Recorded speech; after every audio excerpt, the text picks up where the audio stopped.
I was 290 plus pounds most of my time competing. Like, I've never run before. This is... It's like 2 foot or away from a bear. I'm sure I've run more in the last 8 weeks than I have collectively in the previous 37 years of my life. What's going on, guys? Sam Brown, Director of Performance here at elitefts, sitting down with my buddy Matt Vincent, here to dive a little bit deeper into his training. Come to find out, Matt Vincent has played the role of all the strength sports imaginable, and now he's dabbling in running. So one of the first questions I had for him is, how the fuck do you do that? Well, I don't. I don't balance it really well. So I got into strength training. I really loved it. I wanted to compete.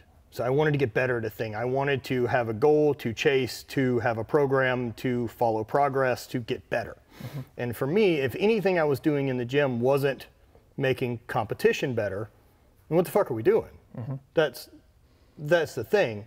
And you know, the years that I spent in powerlifting, it's really linear based. It's easy to chase numbers and chase what you have to do that day, etc.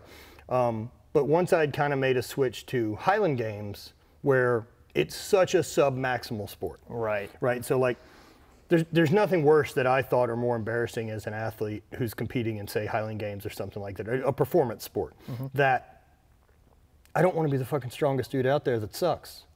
Right. That's not cool. In Highland, throw far and win. Absolutely. In Highland Games, your heaviest weight is like 56 pounds. Yeah. Well, maybe we could argue the caber. Right. Occasionally the caber is 135, 140, but that's not heavy, right, you know, compared to anything relative that we know from powerlifting. Mm-hmm. But you have to accelerate it. You have to find leverage points, and there's a lot of other aspects. And I loved the being able to chase technique and balance that with speed and strength. Mm-hmm. And so for most of my lifting career, the gym has always been GPP work. Sure. And if it's not making me better at my sport, then why are we doing it? And so I've continued that. Like, I'm not trying to hold on to some ghost of my past that used to lift. Like, I'm 38 and on a fake knee. I'm cool that I did those things. Mm-hmm. I don't need to keep doing them to remind myself I can. I have all the lessons that came from figuring out max strength and sticking to a thing and figuring out how to work through and around injuries, learning what good pain and bad pain is. I learned how to recover. I learned how to do all those things. And if I'm not going to take those tools to go forward and continue to make progress, then what the fuck were the lessons for? Right. And so now that I'm out of pain and starting to move again, and you know, got through these last 2 years on the fake knee, I want to try something new. And so I've got some friends that signed up to do a run, mm-hmm. in Bryce Canyon, Utah, coming later this year. And so I decided to do an 18-mile trail run with them.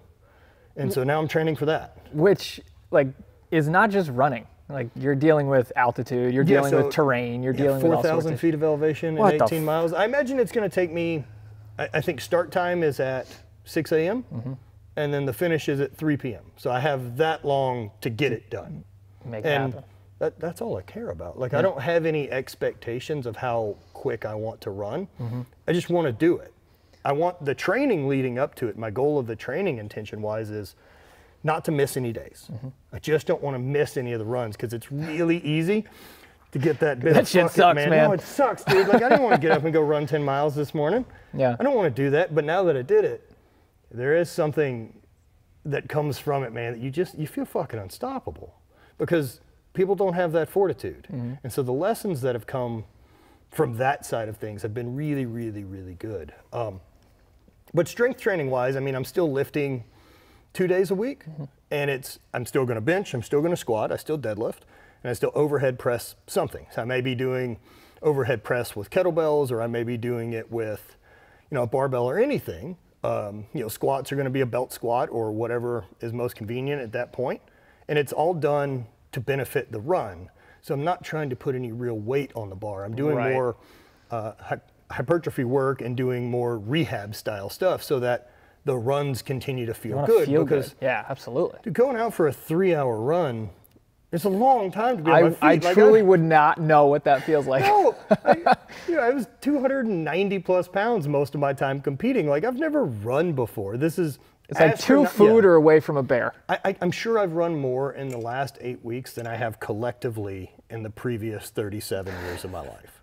Like if there was some way to track all of it, there's no way I'd run more. Yeah. And it's been good, and it feels good doing a thing. Also, a plan of this is I'm never going to be a good runner.